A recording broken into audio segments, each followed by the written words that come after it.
this could be a massive account for us. I feel like they're this close to buying, so you need to act when you can. They got multiple hundreds crews all over the US, so yeah, game's on today.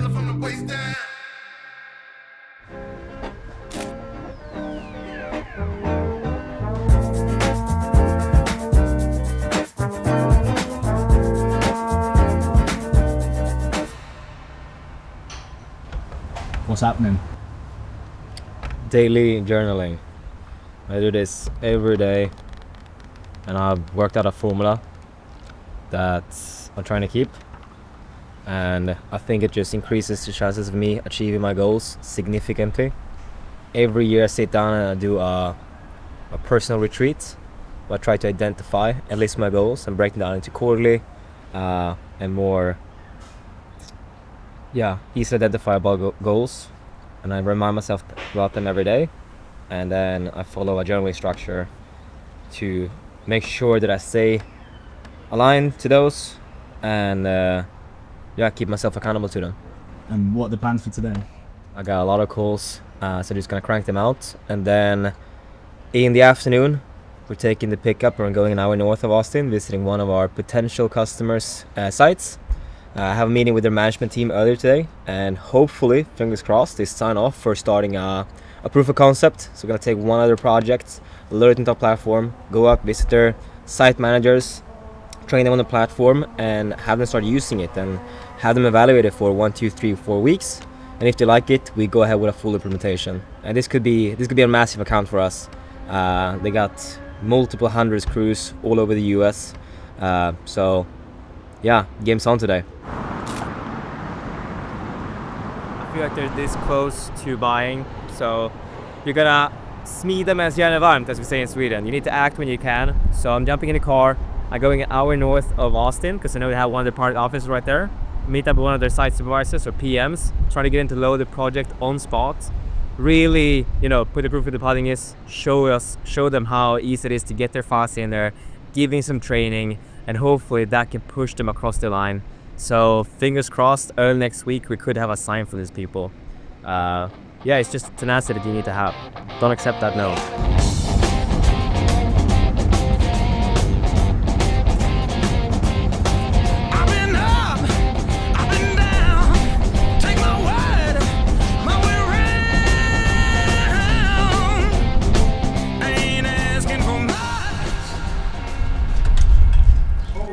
Yeah. Just across the pond, right? Yeah, no kidding. We have, handle placed, but requires to be inspected, fiber pool blown, as-built nodes, and so on. And this can be configurable by each customer. So you would set up, okay, when we do a handhole, these are the steps we need to follow, and these are the photos we need. What are we looking at? This is actually a micro trencher, and fun thing, the way I got into telecom or construction was actually because I was a part developing machines just like this in Sweden, a local excavation company, and this was our biggest competitor. So this was like the enemy back in the day. Feels like a different life when I'm talking about it, but yeah, it's essentially a way of deploying fiber, but in a quicker, less impactful way. Instead of digging up the entire street, you make a small cut using spinning wheels and you put down the fiber cables at the same time. And we were using some real innovation. We're putting on diamonds instead of teeth, and then we're milling the material in the ground and put down fiber at the same time. So I spent a good couple of years developing those machines, working with the manufacturers down in Germany to get the machines rolling. And it was actually in this process that we're developing the software that we are selling now, because I was living this life, on a day-to-day basis, going through all the struggles that our customers are facing today of scaling fiber deployment. So it just makes me very, I wouldn't say emotional, but it brings back some good memories seeing this.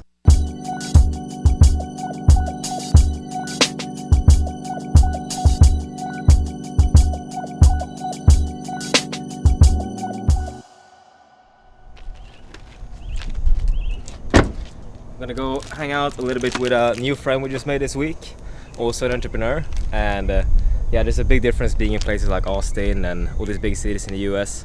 the entrepreneurial spirit, people who is just creating stuff, building businesses, having new ideas is completely different from Sweden, especially coming from a small town in Sweden where it's more a conservative mind. People aren't really trying to make it big, so to say. So it's always fun to meet up with like-minded people. So yeah, brought me a little gift as well. We built a startup, and in less than 2 years, you got to 100K in ARR. No, 1.5. 1.5 million ARR. All based on selling to, it's a consumer app. No, I feel so business B2B2C. Yeah, B2B SaaS, selling to banks. And the banks were doing it because they were getting the data, right? Yeah. So tell us about the business. It's named, the company is called Zogo. It's the Duolingo for financial literacy. And people are getting paid to learn. That was our biggest invention, actually. Back in 2019, when we started this trend of paying people to learn, no one in the market were doing it. People thought we were crazy. It's like, why are you paying people to learn? And if you look at the market today, almost every single financial institution have a program where they pay people to learn financial literacy, because they realize it makes sense for them to be able to get that information. So it's more from the users by just paying a little bit. Yeah. I mean, we tried something similar in my last startup. Yeah. Unfortunately, it didn't work out, where we tried to incentivize people to work out. Yeah. But we didn't have the backend where we could get paid by the banks. So the business model didn't hold up. But how did you convince the bank to do it? A bank always had problems engaging with younger people. So we kind of promised them as like the channel to get to the younger people. That was the initial kind of pitch, right? And then over time, obviously, they see the data themselves. They're like, oh shit, right? This is like actually super valuable. So then it just became easier and easier. I mean, when you explain it like this, it makes total sense. But what is so impressive is they did this all in 2 years. Like from idea to product to find a product market fit, getting the banks on board, and get into that ARR figure. How do you get it there so quickly? Focus on customers and revenue. And How big was your team? when I sold the company, 30 people. yeah. So you scaled to from with you and you had 2 initial developers. Yeah. So from 3 to 30 in 2 years. Yeah. I was like 19 as well when I started. Good. How did you hire people? It was just friends from school, from So college. you had like a fucking army of your friends, your literally high school friends. Literally everyone was like under 23, 24. That's When crazy. we sold it. Yeah. Did all of them stay when it got bought? We know if to stay like it, so like, are they still on there? What? Are some of the people still with the company? Yeah. I'm going to see them tomorrow. Really? Yeah. How does that make you feel? Great. I love it. I mean, I think one of the most rewarding thing of the whole thing is seeing people grow and seeing people change, I mean, including myself, seeing myself change. So being able to like be on that journey with a lot of people since I was 19, Yeah. like pretty special, isn't it? Obviously, it's been a success story, but what's the biggest challenges there? Being such a young leader. Biggest challenge probably just staying focused. Because when you're young, you think you have unlimited time, and you think you want to do everything, and you want to do everything right. Yeah. But really, you realize at the end, it's like there's something so difficult but so effective about being focused on one thing, and one thing only. But how do you determine what to focus on? I had a mentor. I had many mentors that taught me. We actually talked about that. I was reading Mastery, and my biggest takeaway was how important it is with, having a good mentor. Yeah, it was the most important thing in my life to have these mentors. How did you find them? They kind of just came out of nowhere. Sometimes I met them through class. Sometimes I met them through LinkedIn, through mutual friends. They contacted you or you that? It depends. Sometimes I contacted them, sometimes I contacted me. You were actively trying to find them. But I think that was so special about Zogo. Obviously, it was built by a bunch of 20 years old, but we had all this support from the older people who have done it before. Kind of combined with our energy, the youthful energy, it was just very powerful. And the mentors, they were in the same field, in this industry? Some of them in the same field, some of them not in the same field. What was most helpful? Those who were in, or those just had the right sort of mindset and business knowledge in general? Hard to say, but those who are in the industry definitely very helpful, for sure. How often did you talk to them? Now or back in the days? I don't know. Every week? Every week? No. Have like a standing time, or you just cash grip? Casual. Okay. I don't believe this whole like oh, let me pay you this to give me like 4 hours of your time a month. Like, stupid. If you're really like a mentor, if you're really like want to be part of it, you don't really do that. So what do you think they want 3 hours. Yeah. I think they see the younger version of themselves in us, right? Like we're all very young.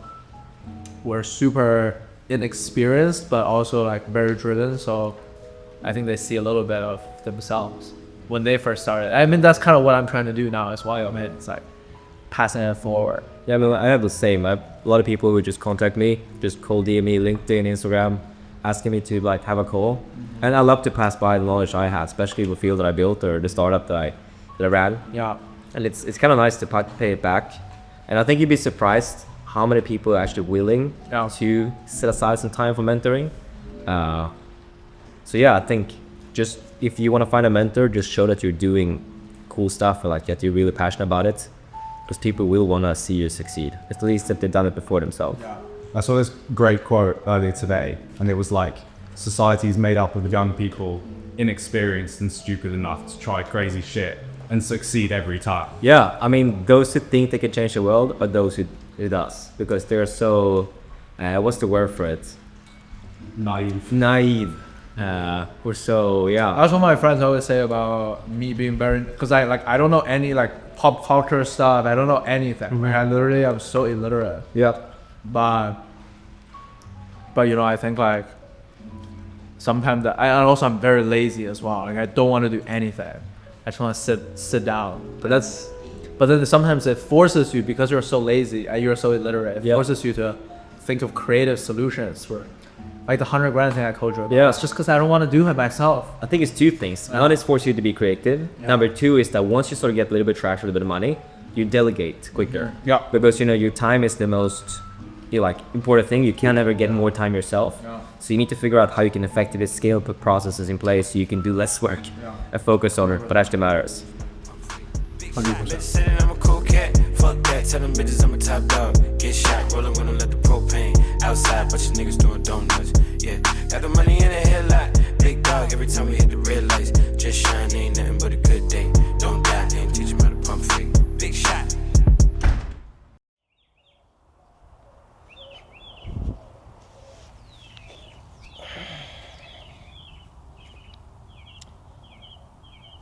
So I just wanted to show you that the reality of building businesses like this, it isn't always smooth sailing.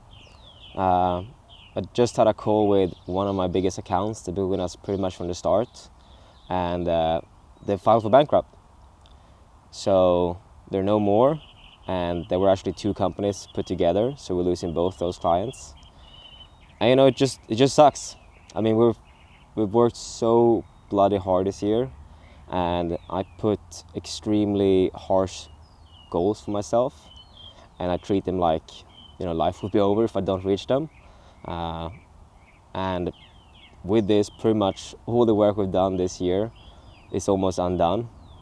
I think we're losing about 20% of our revenue just by losing these two accounts.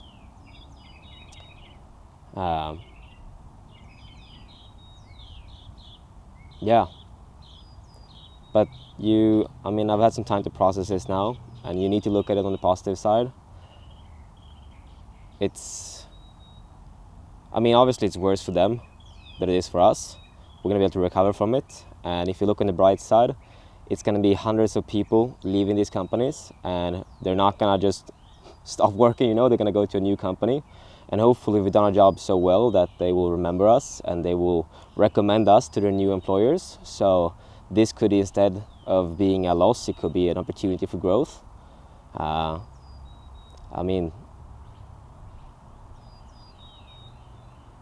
That's just how you need to think about it. If you beat yourself down too much from setbacks like this, you're just constantly gonna be in a downward spiral.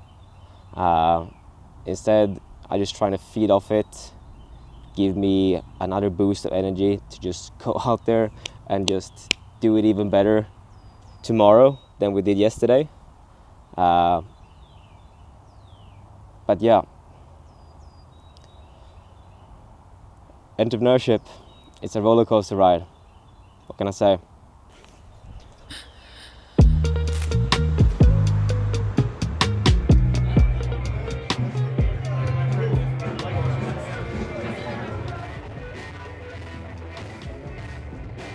Another must-have when you're in Texas is their barbecue, of course. The hype is real. And if you want to stir up debates, asking over here where the best barbecue is from. If you want to get enemies, just tell them something like Kansas has the best barbecue. And you're on their shit list right away. I'm so tired of letting you go. I'm so tired of creeping back home. So here's the thing. Entrepreneurship is no straight line. If you want an easy life, look elsewhere. If you're operating on a short site, what we're going through right now will be detrimental. But this is not a get-rich-quick thing, nor capitalizing on some type of trend that's going on. Now, we're creating real value for businesses, and it doesn't fade over time. Quite the opposite. It compounds. And great businesses are built over time. If you looked at any of these stocks that's on the market, very rarely is it just an upward pointing line. So if this will be your value side and this will be your time, pretty much never does what company's growth look like this. Now instead, most of the times, they do something like this. It takes them years to get any type of significant traction. Yeah, they're growing something, and then it just works. And they do this. They grow in an exponential curve. But if you zoom into this part, it isn't as smooth as it looks like. Most of the cases, it looks something like this. They get their first type of explosive growth, and then something happens. The value plummets.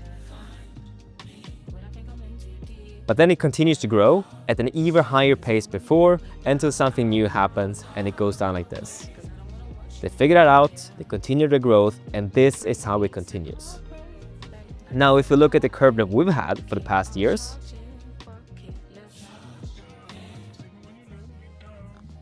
it took us years to perfect the product, to get a few customers on there. They've always grown, but it's been very slow pace. Until last year, when we started to get real traction, we got good product market fit, and we've started to build a name for ourselves, and we got that first initial real traction. Now, because of things happening in the market, our growth had done this, which of course sucks. It's never fun to have a setback, but I'm actually not too worried, and that is for two reasons. Number one, the reason why we lost these accounts wasn't because our product wasn't good enough. They unfortunately went under, and that is not something we can really do about.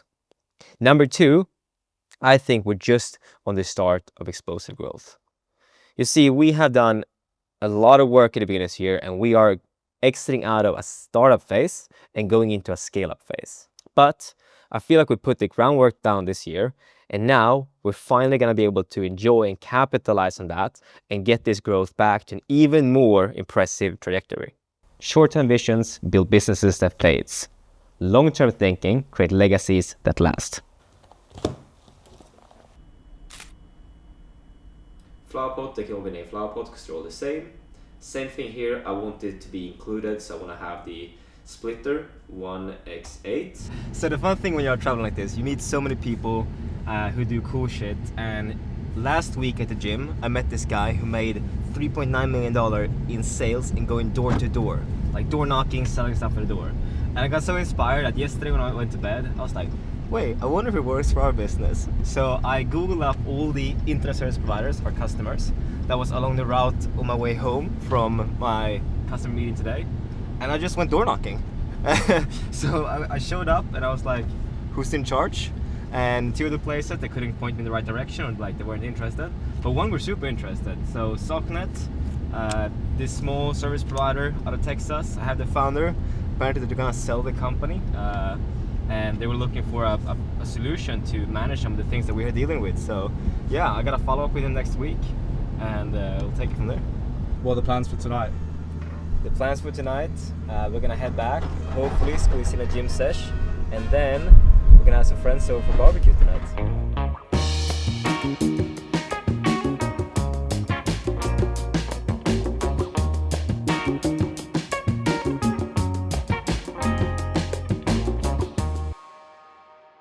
feel like this will be a recurring theme in this vlog series. Meeting up with cool people that we bounce into. This camera rig that we're carrying around draws a lot of attention, especially among other like entrepreneurs and creative people. So we're going to a dinner now with 2 entrepreneurs. We met them at the gym. They were asking us what we're doing, and it turns out they had a super cool story. So I hooked them up, said let's go for dinner, and he brought his entrepreneur friend as well. So we're just gonna sit down, chat, and see where it takes us. When you recruit people, like typically you want to recruit people that have been good at other things in their life, because when you recruit somebody that's never been good at anything in particular, that's one main interview question I ask is like, name like 3 things you've been good at. And if they can't tell me things that they've really been good at, then I'm probably not going to hire them, because chances are if I hire somebody that hasn't been good at anything ever before, when I hire them to come do door-to-door sales, that's not going to be the first thing they're ever good at. They don't have the work ethic, they don't have the mindset, like they're just not going to be good at it. So that's like your key measurement of. That's one of them, yeah, for sure. So what I'm doing right now is that I'm trying to sit down and write SOPs, standard operating procedures. It's essentially like a description of how to do a certain task or a certain role. And we're in this interesting phase now. We're transitioning from a startup to more of a scale up. And we're gonna try to go from me having done all the roles, sales, marketing, onboarding, customer success, support, to getting dedicated experts offloading some of the things that I've been doing. And you think you can just get someone who can just take 50% of your workload and just help you out. But that's not how it works. If you are some type of founder or you build a business, it's very likely that you are a generalist and you have to learn to do all these different things. But when you're scaling up, you need to get experts, and they're doing one specific role. So what I'm trying to do now is I'm trying to bundle some of these roles. So next week I have a new employee starting, a new team member joining our team who's going to take over onboarding and customer success. So I'm trying to make these SOPs so he understands his role very clearly, but also, and most importantly, trying to transition some of the knowledge that I have into him as quick and as effective as possible. I think the biggest mistake you can make is think you have it all figured out. The moment you do, it's when you stop growing. You need to continue questioning, you need to stay a student for life, and don't accept things for as they are just because it's always been like that. If you want to reach the highest level, you need to stay curious, you need to stay humble, and you need to continue to ask questions and always keep on learning and improving no matter what you're doing or how much of an expert you think you are in one topic. We made it! Another massive travel day completed. We're here in Amsterdam. It's currently 10:30. I have no idea what time some about it thinks it is. I should be exhausted, but I'm actually super excited. We've got a ton of work to do tomorrow, but I think I'll go out and do some exploring tonight anyway. See Amsterdam, haven't been here for a couple of years. It's Elliot's first time here, so you're really for some surprises. Yeah, it's gonna be fun.